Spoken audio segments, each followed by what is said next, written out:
He had everything handed to him: money, power, a last name that made grown men step aside before he even walked through.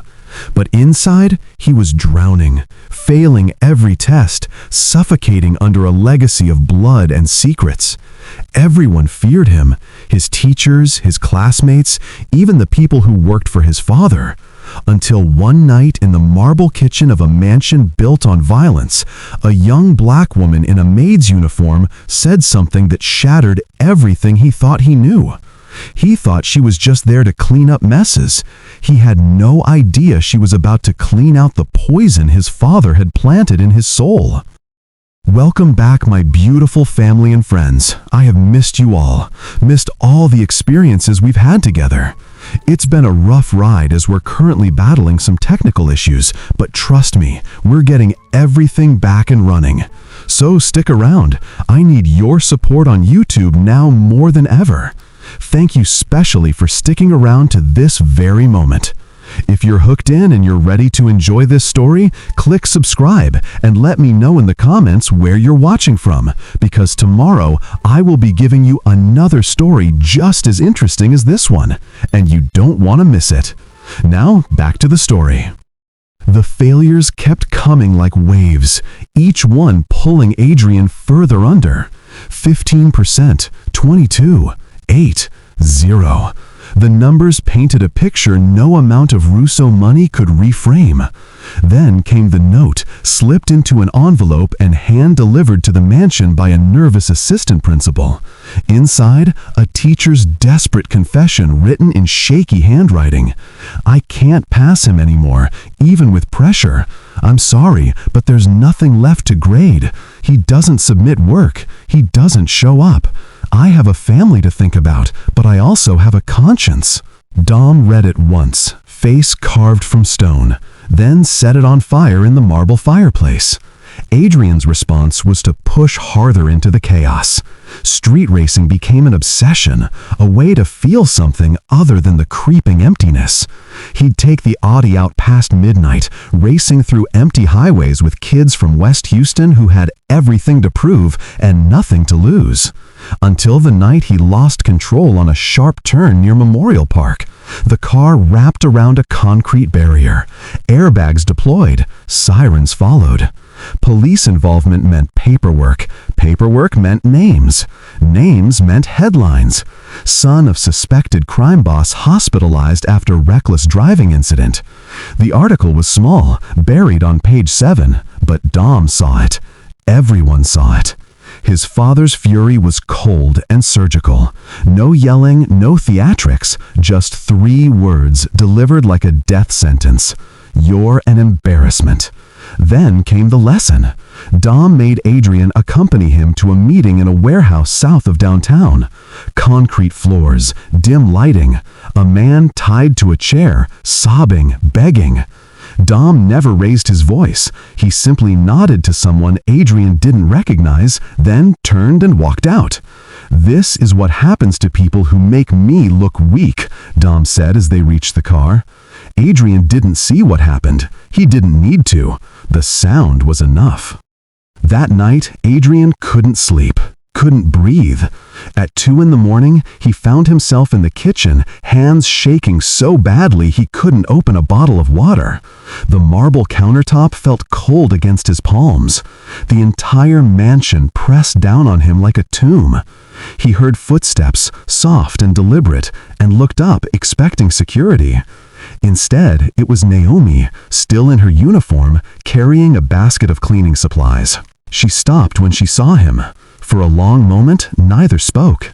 Then, instead of leaving, instead of pretending she hadn't seen the heir to the Russo empire falling apart in his own kitchen, she set down the basket and sat across from him at the counter. Her voice was quiet but steady. "You don't have to be what he is. You know that, right?"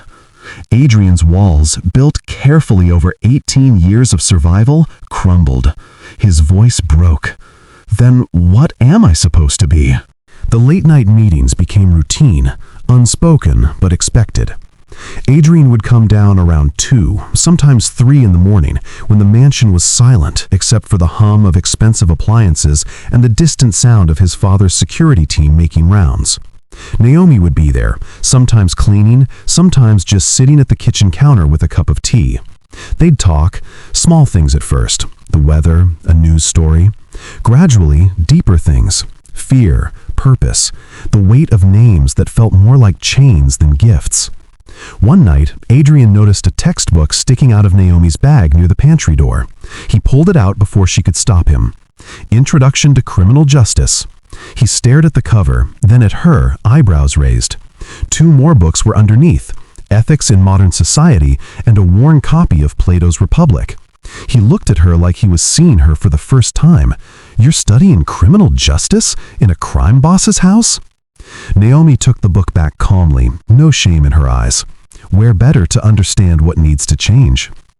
Adrian sat down slowly, the question hanging between them like smoke. "Who are you?" She smiled, sad and knowing. Someone who used to have a different life. The story came out in pieces, careful and measured. Her father had been a professor at the University of Houston, criminal justice and ethics. Brilliant, principled, uncompromising. He'd been approached to consult on a case, offered money to make certain details disappear from his expert testimony. He refused. 3 weeks later, he was killed in what police called a robbery gone wrong. Naomi had been there. She saw the men. She knew their faces. But testifying meant putting her 2 younger siblings in danger, meant painting a target on a family that had already lost too much. "So I stayed quiet," she said, voice steady but eyes distant. "Dropped out of college, took work where I could find it, survival jobs, invisible jobs." She looked at Adrian directly. Sometimes life takes everything except your mind, and they can never take what you know. Adrian felt something crack open inside him. "Why are you telling me this?" "Because you asked who I am, and because I think you're starting to ask who you are." She leaned forward. "I'll help you. With school, with the tests, with all of it. But only if you're willing to actually think. Not memorize, not cheat. Think." "I don't know if I can." "You can. You're just afraid of what happens if you do." She pulled one of the textbooks toward him. "Intelligence without conscience is the most dangerous weapon in the world. Your father has that. You don't have to." The first lesson happened right there, 3 in the morning on a Tuesday, marble countertop covered with books instead of the designer fruit bowls that usually decorated it. Naomi didn't start with formulas or dates. She started with a question. "Why do you think people follow your father?" Adrian shrugged. "Fear? Fear of what? Of what he'll do to them. And what makes someone willing to do terrible things to other people?" Adrian paused. No teacher had ever asked him something like this. "I don't know. Power? Maybe.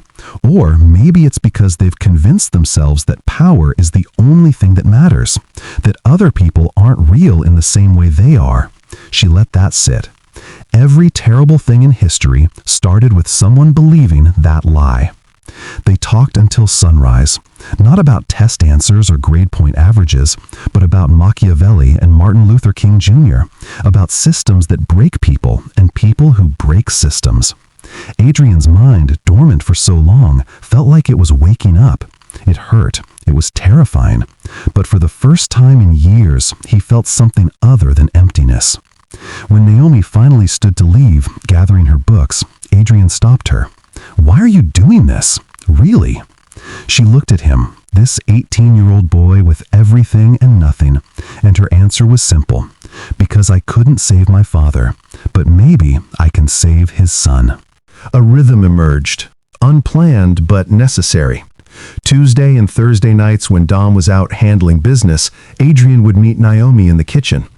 Sometimes they studied until 4 in the morning, the mansion silent around them except for the scratch of pen on paper and the occasional sound of pages turning. She brought him books he'd never heard of, authors whose names weren't on any Sterling Academy syllabus. James Baldwin's The Fire Next Time, Brian Stevenson's Just Mercy, Michelle Alexander's The New Jim Crow. Adrian read them slowly at first, struggling with concepts that felt foreign and uncomfortable. Then something shifted. The words started connecting to things he'd seen but never questioned. He began keeping a notebook, filling it with thoughts that felt dangerous to write down. Reflections on justice and power, questions about violence and whether it was ever really strength.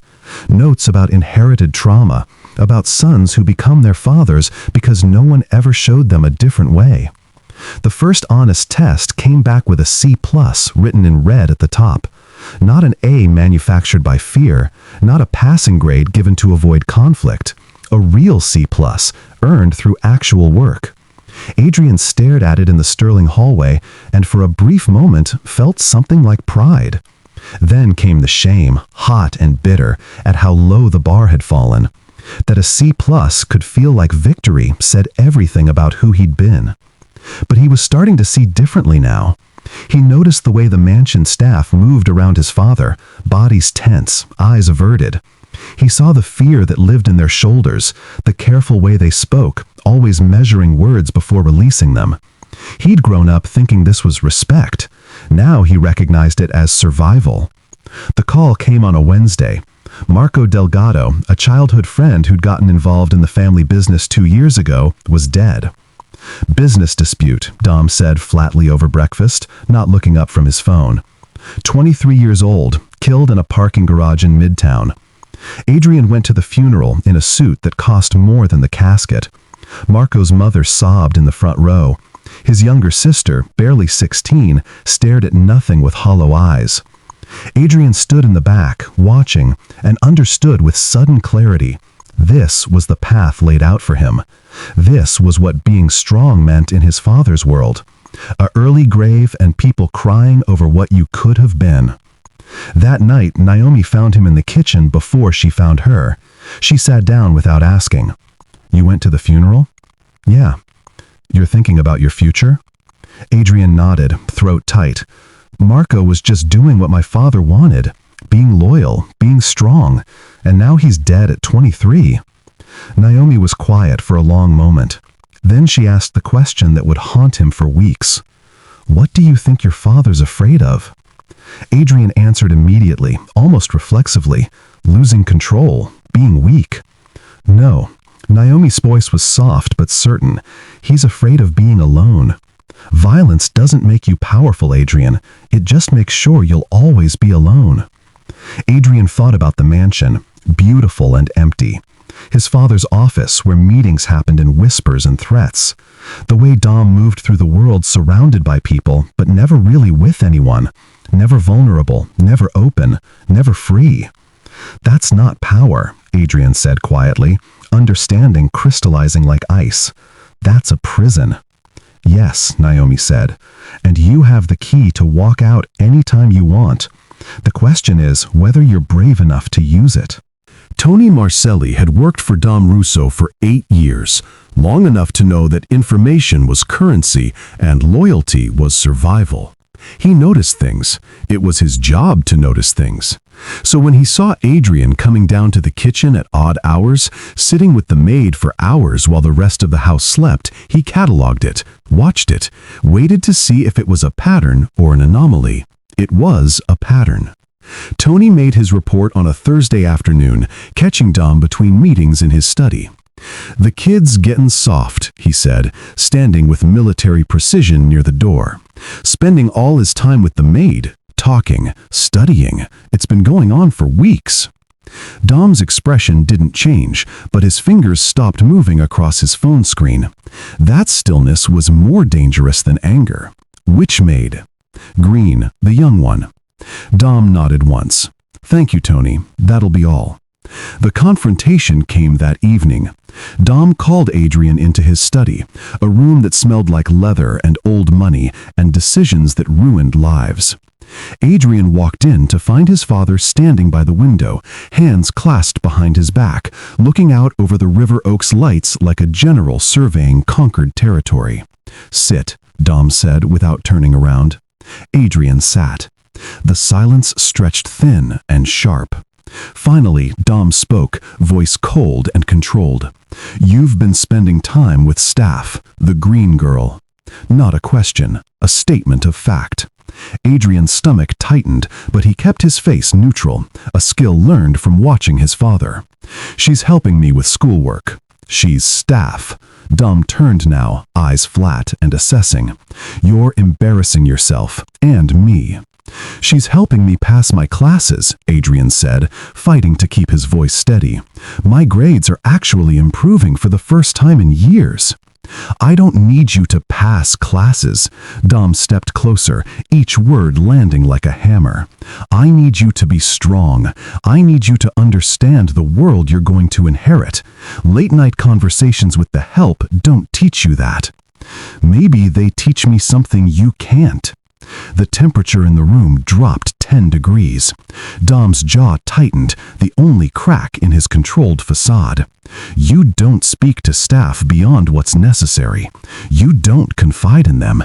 You don't treat them like equals. Am I clear?" "She's not. Am I clear?" Adrian met his father's eyes, saw the ultimatum there, and felt something inside him refuse to bend. "Yeah, clear."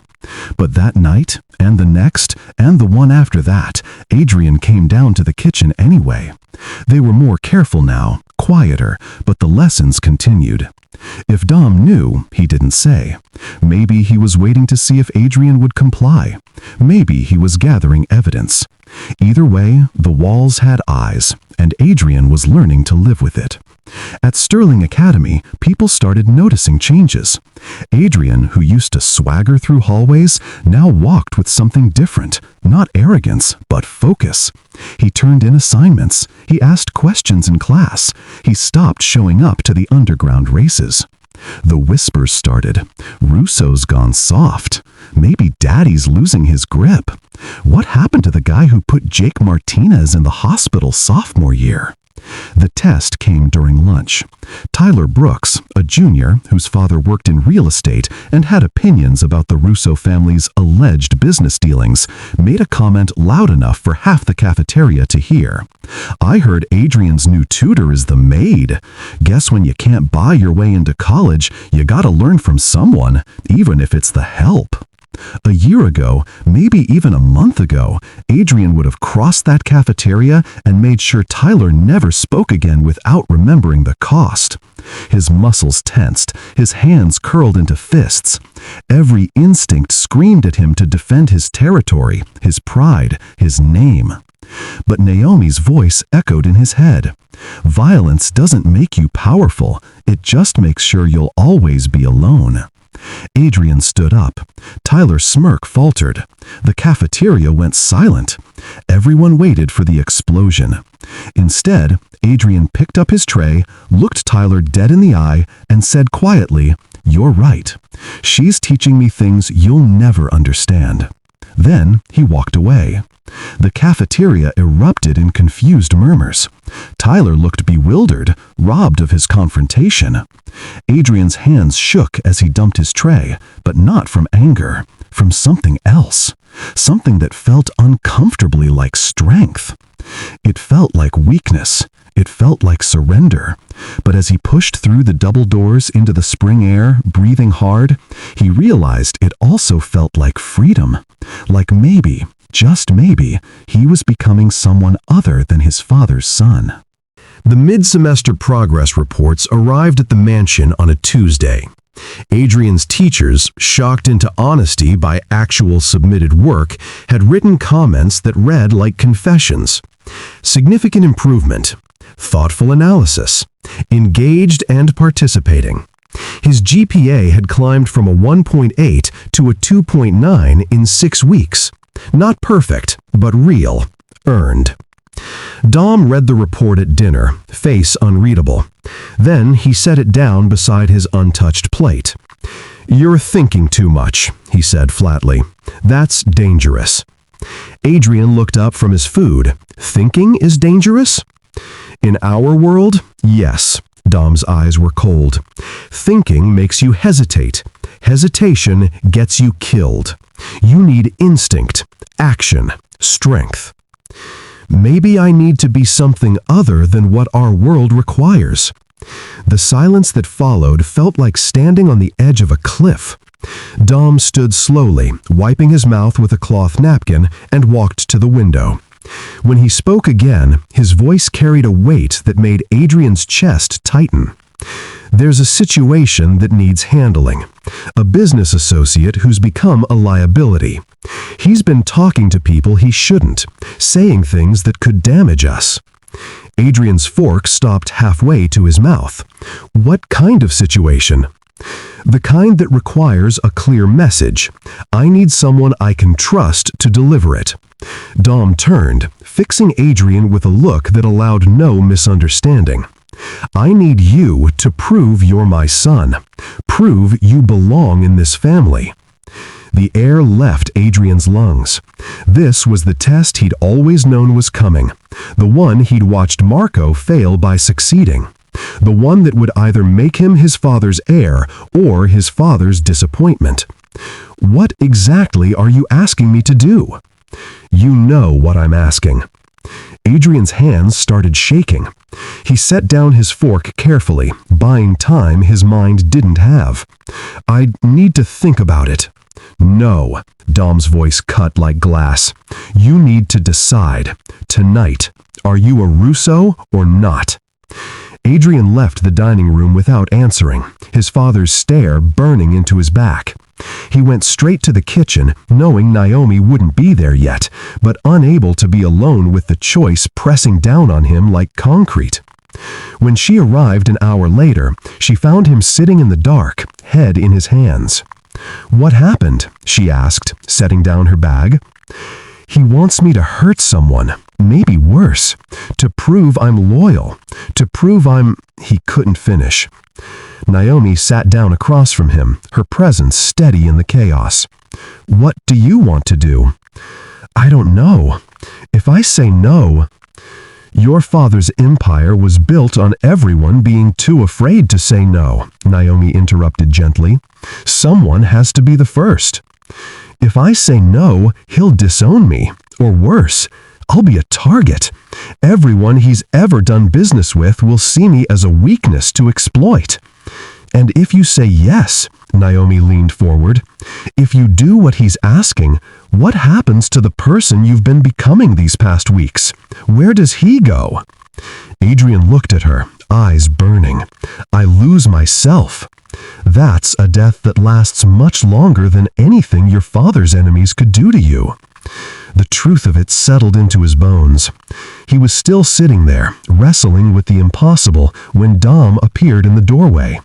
His father's eyes moved from Adrian to Naomi and back again, and something dark crossed his face. I thought I made myself clear about fraternizing with staff, Dom said, voice dangerously quiet. Adrian stood up. She's helping me. She's fired, effective immediately. Dom looked at Naomi with the same cold detachment he'd used to discard broken furniture. No. The word came out of Adrian before he could stop it. You can't do that.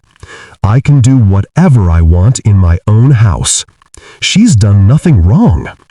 Dom stepped closer, and for the first time in Adrian's memory, his father looked genuinely angry rather than just controlled. You're choosing her over family, over everything I've built, over your own future. Adrian's heart hammered against his ribs. He thought about Marco's funeral, about the warehouse, about the man in the chair sobbing, about every choice his father had made that led to this kitchen, this moment, this man who knew how to build empires but not how to be human. No, Adrian said, voice shaking but clear. I'm not choosing her over family. I'm choosing myself, maybe for the first time in my life. Dom stared at his son like he was looking at a stranger. Then he turned and walked out without another word, leaving Adrian and Naomi standing in the kitchen with the wreckage of what came next already forming around them. The word came out small but final. No. Dom stood in his study, backlit by the Houston skyline, and turned slowly to face his son. Adrian had been summoned there at midnight, called to give his answer about the job. The air felt thin, hard to breathe. "What did you say?"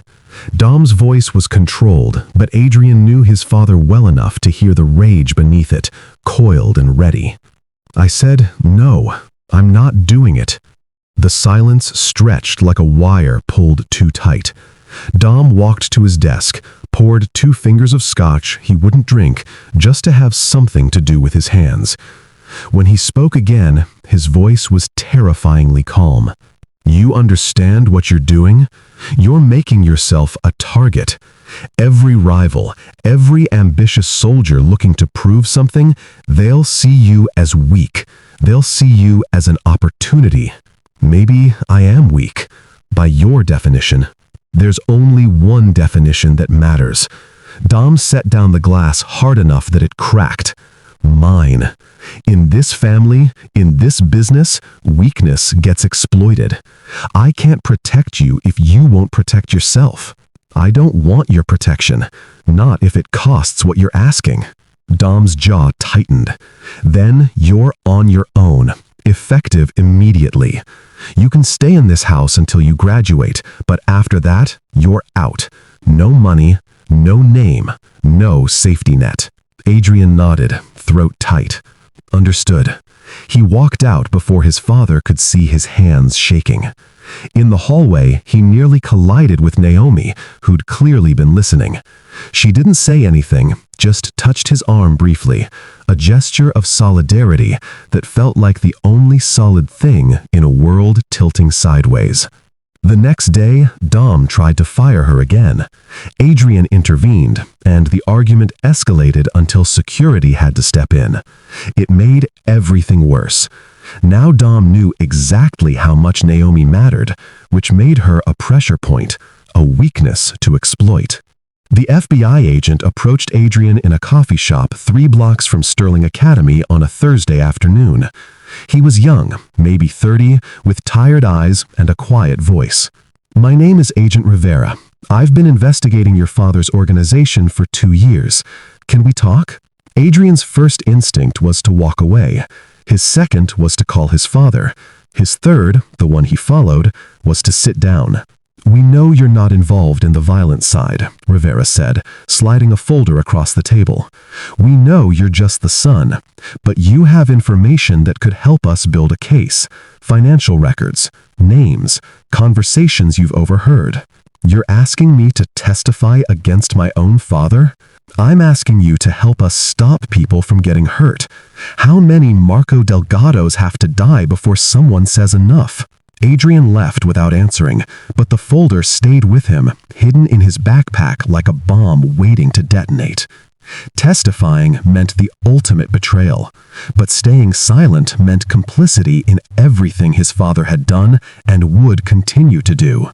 There was no clean choice, no path that didn't leave blood on his hands. At Sterling, Mrs. Patterson assigned a research essay for AP English. Write about a moral dilemma that changed your life. Most students wrote about cheating on tests or friend group drama. Adrian wrote 12 pages about inherited responsibility, about sons who become their fathers because no one taught them they could choose differently, about the courage required to break cycles of violence that span generations. He titled it, "The Weight of a Name." Mrs. Patterson read it twice, then submitted it to the school board for their annual writing competition. Adrian didn't know until the announcement came over the PA system 2 weeks later. He'd won. Moreover, he'd been nominated for Most Improved Student at the upcoming Senior Awards night. The irony wasn't lost on anyone. Adrian Russo, who'd failed his way through 3.5 years of Sterling Academy, was being recognized for academic achievement. Some students laughed. Others whispered. A few seemed genuinely pleased. Dom's reaction came at dinner. "Participation trophies," he said, not looking up from his phone.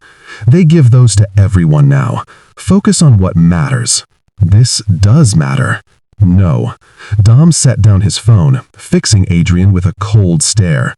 What matters is family, loyalty, strength, not some essay about feelings that make you feel good about being weak. Adrian realized it then, with sudden clarity that felt like ice water. To his father, nothing he did would ever matter unless it involved violence. No grade, no recognition, no achievement would ever earn respect from a man who only understood fear.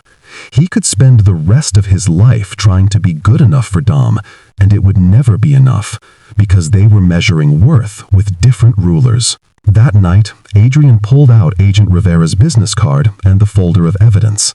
He stared at them for hours, notebook open beside him, pen hovering over blank pages. By sunrise, he'd made his decision. Not to betray his father, but to tell the truth. And sometimes, in families built on lies, those were the same thing. The senior awards night was 2 weeks away. Adrian started writing a speech, not the one they'd expect, the one that needed to be said. Sterling Academy's auditorium glittered under chandelier light, packed with Houston's elite in designer suits and silk dresses. Parents filled the velvet seats, teachers lined the side aisles, and school board members sat in the front row with practiced smiles. The air smelled like expensive perfume and old money, and the kind of privilege that believed it had earned everything it inherited. Adrian sat in the third row, wearing a navy suit his father had picked out months ago, back when Dom still thought his son might become someone worth claiming. His hands were sweating. The speech he'd written and rewritten for 2 weeks sat folded in his pocket, words he'd memorized but still needed to feel against his fingers to believe were real. And now, Principal Hawthorne announced from the podium, for most improved student, we have someone who exemplifies the power of dedication and transformation, Adrian Russo. Polite applause rippled through the auditorium. Adrian stood, legs unsteady, and walked to the stage. He was supposed to say thank you, maybe mention his teachers, then sit back down. 30 seconds tops. That was the script. He took the microphone, looked out at the sea of faces, found Naomi standing against the back wall in a simple dress, no longer invisible, her eyes telling him he could do this. Thank you, Adrian began, voice cracking slightly. But I need to be honest about why I'm up here. The room shifted, sensing something off script. My improvement didn't come from tutors my father hired or programs this school provided. It came from Naomi Green, the woman who works in my home. The woman most of you would never look at twice because she cleans houses for a living. Uncomfortable murmurs. Several parents exchanged glances. This wasn't how these things went. You didn't mention the help at award ceremonies. Adrian pressed forward. My father taught me that power is everything, that respect comes from fear, that if you're strong enough, ruthless enough, you can build an empire where everyone does what you say because they're terrified of what happens if they don't. The murmurs grew louder. Principal Hawthorne stood from his seat. Dom Russo, sitting in the very back row in a charcoal suit, remained perfectly still, face carved from stone. But someone else taught me something different. Adrian's voice grew stronger. She taught me that if your power requires everyone around you to be afraid, you're not powerful, you're just alone. That building your life on other people's suffering doesn't make you strong, it makes you empty. Several teachers were whispering now. Phones came out, students in the balcony filming. This was already becoming something bigger than a high school award ceremony. I've watched what my father's world does to people. I've been to funerals for kids my age who thought violence was strength. I've seen the fear in people's eyes when they hear my last name. And I realized that's not legacy. That's a curse. Mr. Russo, Principal Hawthorne interjected, perhaps we should... I'm not finished. Adrian's hands gripped the podium. I was accepted to my father's alma mater, full legacy admission. He picked my major, my housing, my entire future. I'm declining it. Gasps from the audience. Dom's jaw tightened, but he didn't move. Instead, I'm going to Houston Community College to study social work. I'm going to help kids like me, kids trapped in families where violence is normal, where questioning your father's path makes you a traitor, where thinking for yourself is called weakness. His voice cracked with emotion. I'm going to help them find a different way, because someone showed me there was one. The silence was absolute. Then, a single person started clapping. Naomi, tears streaming down her face, hands coming together in steady rhythm. A student joined her, then another, then a teacher. Within seconds, half the auditorium was on their feet. The other half sat frozen, horrified, uncertain whether they just witnessed courage or career suicide. Adrian saw his father stand, not to applaud, but to leave. Dom walked up the center aisle with measured steps, every eye tracking him, and pushed through the exit doors without looking back. Adrian's legs nearly gave out as he left the stage. Students mobbed him, some congratulating, others filming, everyone talking at once. He pushed through them until he found Naomi near the side exit. "I did it," he said, voice shaking. "I chose." She pulled him into a brief, tight hug. "I'm proud of you. What happens now?" Naomi's smile was sad and knowing. Now comes the hard part. That speech was the beginning. Everything that follows is where you find out who you really are. Outside, car doors were slamming, voices raised in heated conversation. Phones lit up across the parking lot as the video spread from Sterling students to their contacts to social media platforms. Within an hour, it would have 10,000 views. By morning, it would be viral. "Mafia heir denounces family legacy," the headlines would read. And in a mansion in River Oaks, a father would stare at his phone, watching his son's speech on repeat, trying to understand how the empire he'd built to protect his bloodline had become the very thing his blood needed protecting from. The video hit 2 million views in 48 hours. News outlets picked it up. Mafia heir denounces family legacy in emotional speech. The mansion phone rang constantly. Dom's lawyers worked overtime, and Adrian packed a duffel bag in 20 minutes before his father could return home. When Dom finally arrived, his rage was surgical and complete. "You're done. No money, no name, no protection." He turned to Naomi, who stood near the kitchen doorway. "You poisoned my son. Get out of my house." Adrian left with nothing but clothes and the notebook Naomi had given him months ago.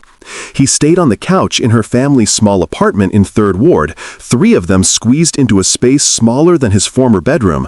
It felt more like home than the mansion ever had. Agent Rivera came the next week. The deal was straightforward.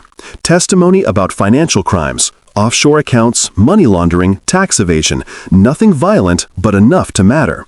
In exchange, witness protection for Naomi and a recommendation for reduced sentencing for Dom based on Adrian's cooperation. "He's still your father," Rivera said. "We're not asking you to destroy him, just to tell the truth." The courtroom was cold and formal.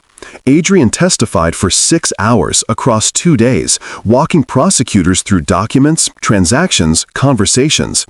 Dom sat at the defense table, face expressionless, but their eyes met once. Adrian saw something there he'd never seen before. Not anger, but something closer to loss. Dom was convicted on multiple counts, but received 8 years instead of 25. His lawyers called it a win. Dom called it nothing at all. For 4 months, he refused Adrian's prison visit requests. Then, finally, acceptance came through. They sat across from each other in a gray room with cameras in the corners and a guard by the door. Dom looked smaller in prison blues, older somehow. "You betrayed everything," Dom said flatly. "You betrayed me first," Adrian replied, hands steady on the metal table, "by teaching me that power was worth more than soul." Dom's jaw worked. "I built this empire so you'd never be powerless like I was, so you'd never have to bow to anyone. And all you did was make me a prisoner." The silence stretched long and painful. Finally, Dom spoke, voice rough. "Are you happy now?" Adrian considered the question honestly. "No, but I'm free, and someday, maybe you will be too." 2 years passed. Naomi walked across a stage at the University of Houston Law School, diploma in England, funded by a scholarship program created from seized Russo assets redirected to victims of organized crime. Adrian worked at a community center in East Houston, counseling teenagers from families like his, kids who thought violence was inheritance, who believed their father's path was the only path. He visited Dom every month. Slowly, something shifted. Dom started teaching literacy classes to other inmates, started asking about Adrian's work. Once, almost imperceptibly, showed something that looked like pride. On a warm October evening, Adrian stood before a room full of teenagers at the community center. Naomi sat in the back row in a sharp blazer, law books under her arm, no longer the invisible maid, but the woman she'd always been. "My name is Adrian Russo," he began. "My father is Dominic Russo. Those facts don't define me anymore. But they taught me that every day we get to choose, inherit the past or create the future." He saw the kids listening, some skeptical, some hungry for proof that escape was possible. Someone believed I could choose differently when no one else did. Her name is Naomi Green. She didn't just help me pass tests. She helped me pass the only test that matters, whether I'd have the courage to be free. After, the kids gathered around asking questions. Naomi joined them, and together they began a workshop on breaking cycles, on seeing beyond what you're told is inevitable. The camera pulled back, showing the small room, the circle of chairs, the possibility hanging in the air like dawn breaking. Text appeared on screen. The cycle breaks when someone finds the courage to choose differently. Adrian's story didn't end with a perfect resolution, because real transformation never does. It ended with a choice, made every single day, to be someone other than what inheritance demanded. It ended with a young man who had everything, discovering that freedom was worth more than empire. It ended with a woman who the world tried to make invisible, becoming the light that guided someone out of darkness. But here's what matters most. This story isn't just about Adrian and Naomi. It's about every person who's ever felt trapped by family expectations, by a legacy they didn't choose, by a path that was laid out before they could even walk. It's about the courage it takes to say no when everyone expects yes. The strength required to walk away from power when power is all you've ever known. We live in a world that tells us we are our circumstances, our last names, our parents' choices, that the sins of the father must become the sins of the son, that cycles can't be broken because they never have been before. But Adrian proved something essential, that one person, one choice, one moment of courage can shatter generations of pain. And Naomi showed us something equally vital, that the most powerful teachers aren't always the ones with credentials and corner offices. Sometimes they're the ones the world refuses to see, the ones doing quiet work in invisible places, carrying wisdom that could change lives if anyone bothered to listen. Their story is a reminder that it's never too late. Not at 18, not at 25, not 30, not ever. Every sunrise brings another chance to choose who you want to become, rather than who you've been told to be. If this story moved you, if it made you think about your own cycles, your own choices, your own courage, then we've done what we set out to do. And there are more stories like this one waiting to be told.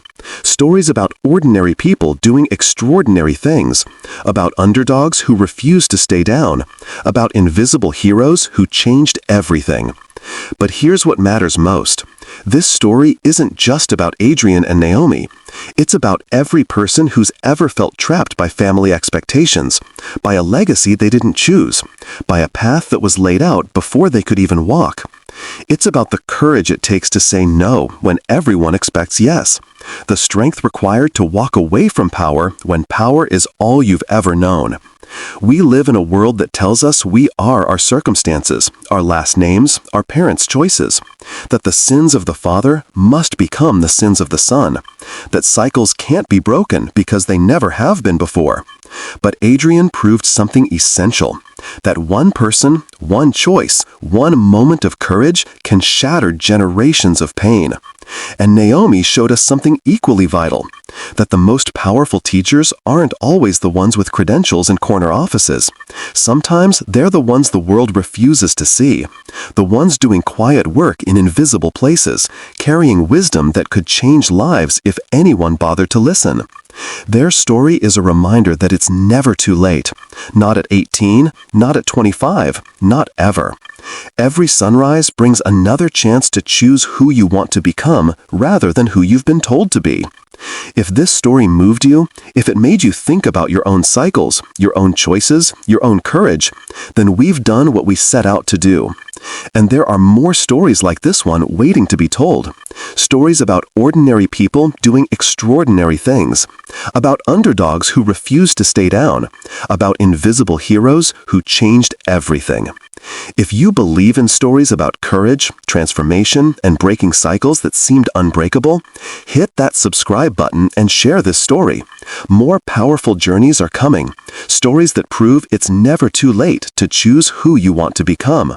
We'd be honored to have you with us, because every great change starts with someone who decided that today, right now, things could be different.